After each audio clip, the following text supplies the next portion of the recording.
Hi everyone, hope you're all coping with this lockdown malarkey we've got going on. Time to get on with calligraphy and calligraphy practice now. We've had a week in the garden all chilling out and getting used to everything, so now we need to focus a bit more.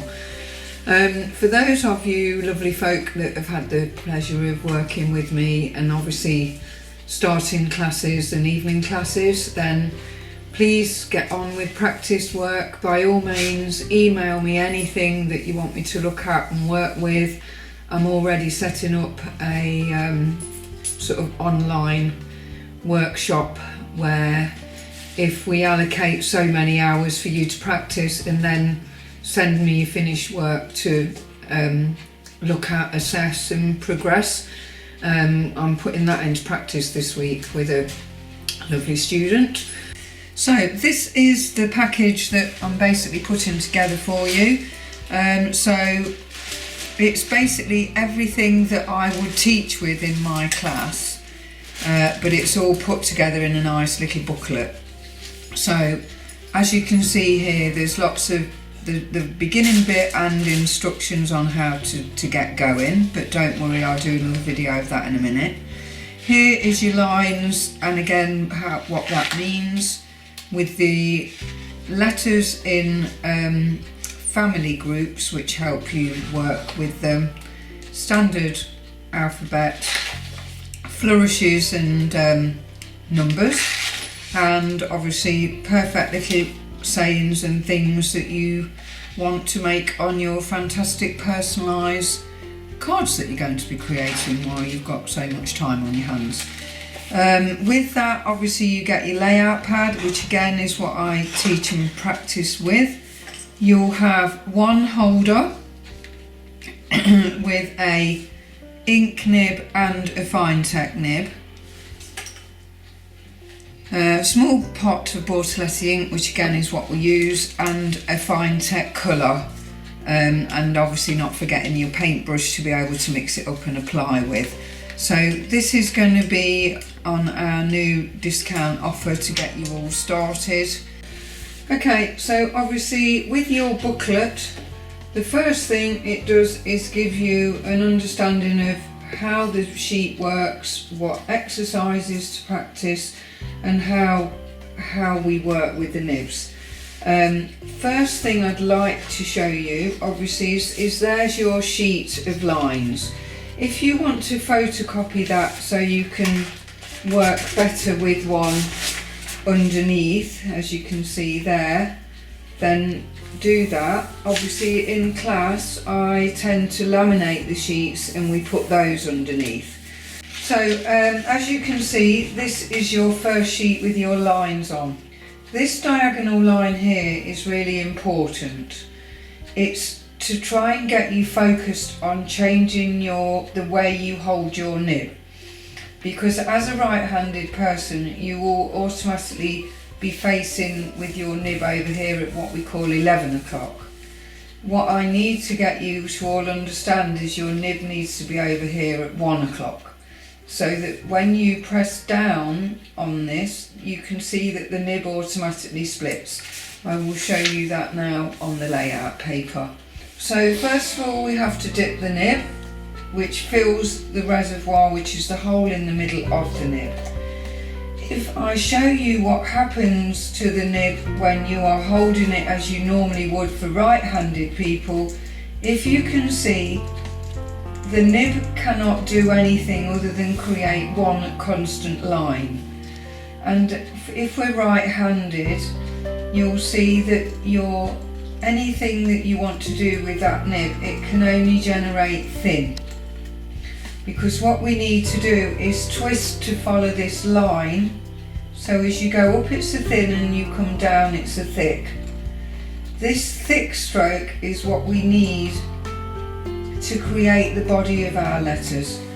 If it does that, I don't mind at this stage. This is what I call tramlining, and that's proving to me that you've split your nib so you can actually start getting some structure in there.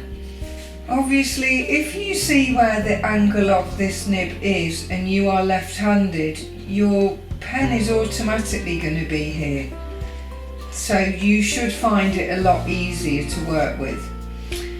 This also brings me on to explaining about the oblique holder, which, as you can see, when you hold your nib here, your hand is more at the angle you want it to be, but your nib look is already starting to follow that line. So the angle and the offset of that oblique means it's perfect for you to use. But again, when we're starting, because it's so important to get the understanding of this position and nib, I don't like you to actually use the oblique yet. Okay, once we've mastered that, what we do is we need to understand a slow and flow, which basically is, as you hit that top line there, when you come over you're pressing down, and when you come out you're doing no pressure. So we're creating a really nice, slow, even swirl. There's no point rushing, because all that will happen is it'll be erratic, it'll be a mess, and it won't give you a nice backbone to the letter. Also, by this time as well, if you forgot that your nib should be over here and you brought it back over here, when you do your nice swirl, if you look there, the only thing it's doing is splatting and creating a bottom heavy letter with a thin top. This is no good, because your letters are deformed, and this is the start of getting in the slow and flow, taking your time and being at ease with it. Okay? If you look at the two different nibs, the reason I teach with them is because they both react completely differently. The ink nib has a small cross in it, so that as you press down and drop the ink down, it's not going to leave a massive big puddle. When you look at the Finetec nib, or the nib which I use for Finetec, it has a lot bigger hole in the nib there, which means because your paint is actually heavier, it will give you a nice consistency down. And these little holes in the top here are hinges, so it's a really nice springy starter nib as well. Okay, so when we use our Finetec, we need to get a lot of water into our Finetec colour. The little pool in the middle needs to be a nice watery, inky consistency. When I'm teaching, I'll always say to people, if this middle is really thick and gloopy, you can't use it, because it won't be able to flow down the nib. You would never buy a pot of ink that's really thick and gloopy. You want it to be nice and watery. This is the consistency we need our Finetec. Once you've got that nice consistency, apply it to the top of your nib and brush it down. I always say tickle the end, but use the side of your brush to load the pen up, and then I tend to hold the brush in the other hand.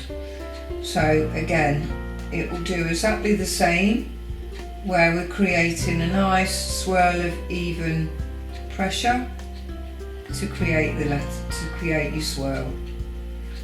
And then when it's run out, just reapply and go again.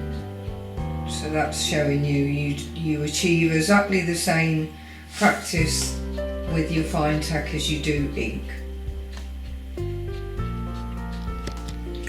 Okay, so this board is the key points that we need for class.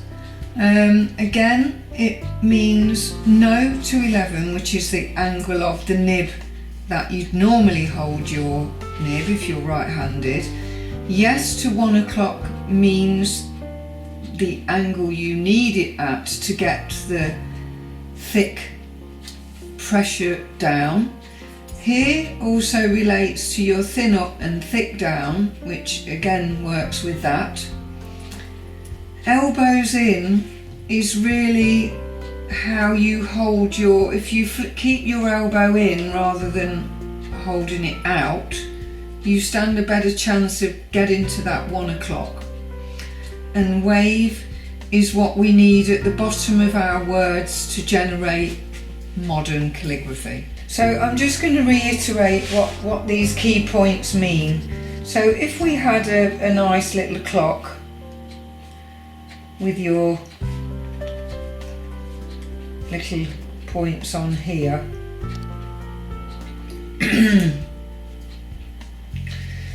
and our nib naturally wants to go here. Our thin and thicks are all the same. We need it to be here, so you've got to twist that nib round so that your thins are thin and your thicks are thick. So that relates to anything up is a thin and anything down is a thick.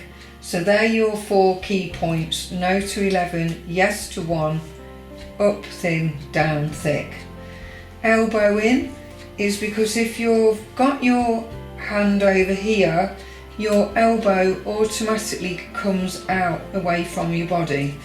If you say elbow in, it automatically pulls your nib back to the 1 o'clock which we need.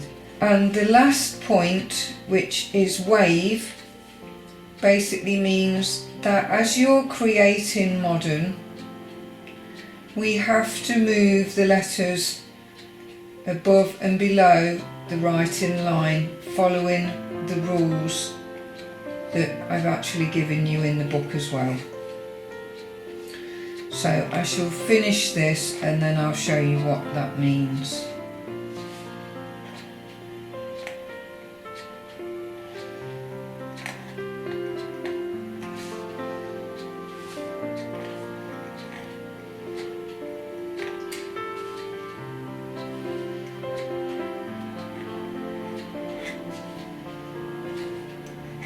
And we do congratulations just because it's a nice long word to get going with. Okay, so as you can see there, the line is there and the wave is this, which goes really nice and evenly through the bottom of your words to create modern. Okay. I think that's it then, folks. Everything's there for you to get started with. If you've got any comments, problems or worries, drop me a line and I'll look at seeing how response goes and probably doing another video on a weekly basis depending on what feedback we get. Okay, happy calligraphing, stay safe, bye.